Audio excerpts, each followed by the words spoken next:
There are dozens of motorcycle styles in the world, and if you don't know the difference, they all just look the same.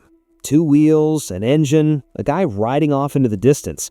But that's not what's really happening, because every motorcycle you see is saying something about the rider, about how they think, about what they care about. And once you start to understand it, you can't unsee it. You'll look at a bike and instantly know the type of person riding it. Not perfectly, but close enough.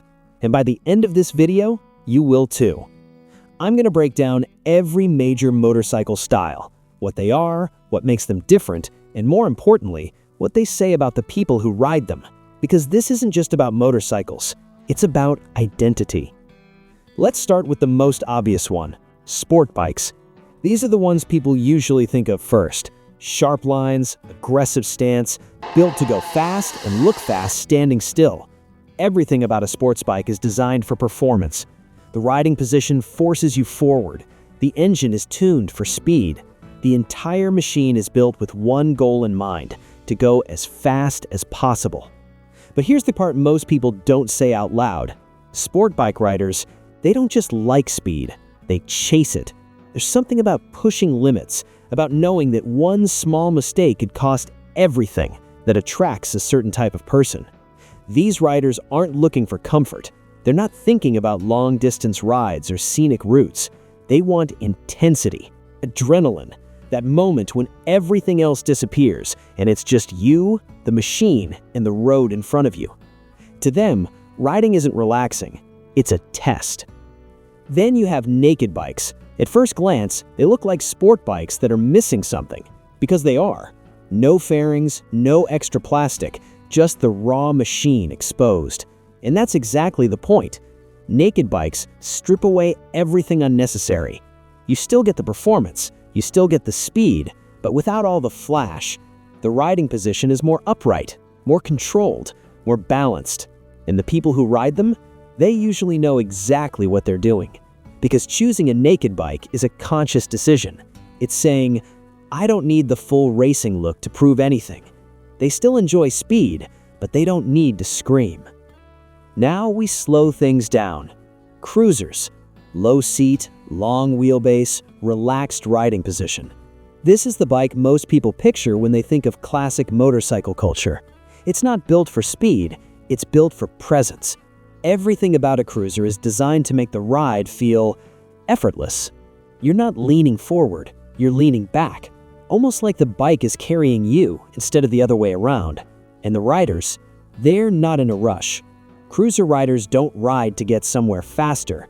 They ride because they don't want to be anywhere else. There's a certain confidence in that, a kind of calm. Because when you're on a cruiser, you're not trying to prove anything. You're just there. And then there are choppers. These don't look like anything else on the road. Long forks, custom frames, every detail intentional.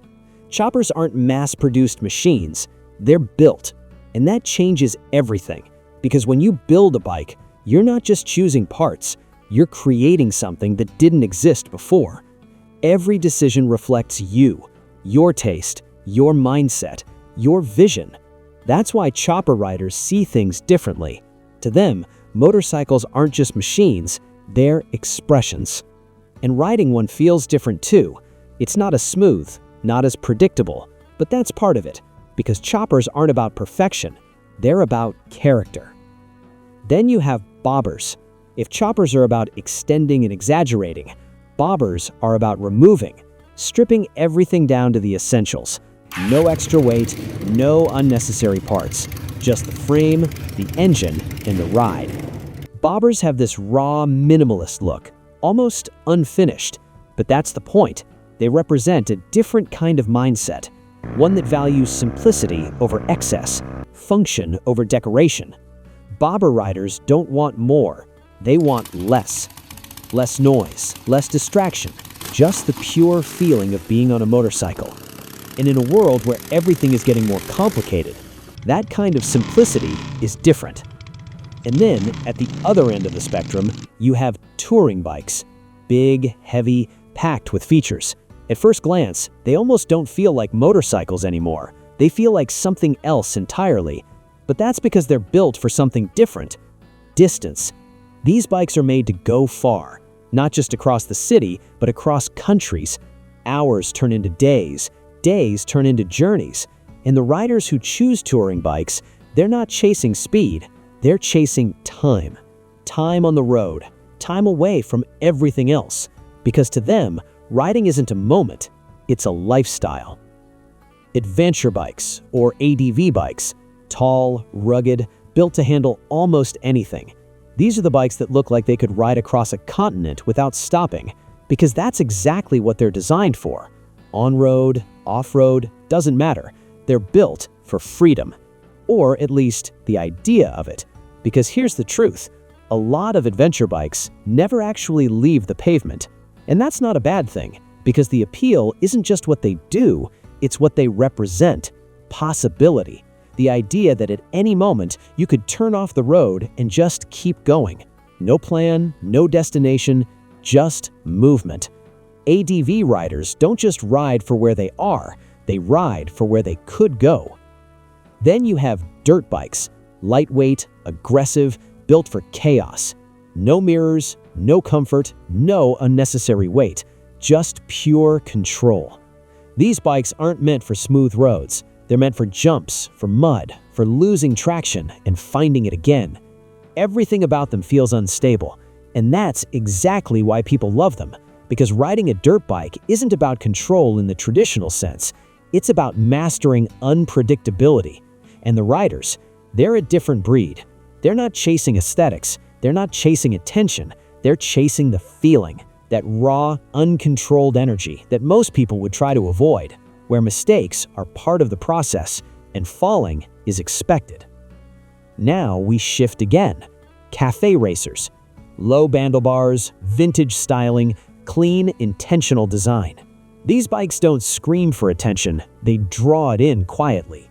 There's something very deliberate about a cafe racer. Nothing feels random. Every line, every curve feels like it was chosen for a reason. And the riders, they care about how things look, but not in a flashy way, in a refined way. Cafe racer riders are usually drawn to the details, the history, the culture, the feeling of something that's been thought through. To them, a motorcycle isn't just something you ride, it's something you curate. Scramblers sit in an interesting place. They look vintage, but they're built to move. Higher exhaust, knobby tires, more versatility. They're like a blend between a cafe racer and a dirt bike, but not fully either. And that's what makes them different. Scrambler riders don't want to be defined by one thing. They want to exist somewhere in between. And that says a lot, because some riders don't want to be defined by one thing. They want to exist somewhere in between. Street fighters are something else entirely. At first glance, they look aggressive, almost unfinished, but there's a story behind that. Most street fighters started as sport bikes, until something happened. A crash, damage, a rebuild.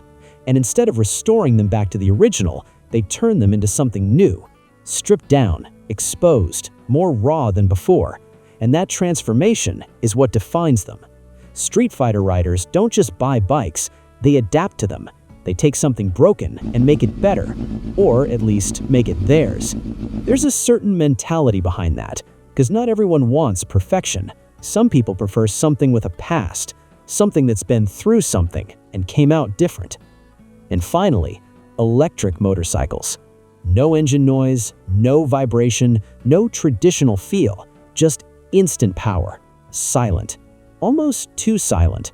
For some riders, that completely removes the soul of motorcycling. For others, it's the future, because electric bikes change everything. No gears, no warm-up, no delay, just immediate response.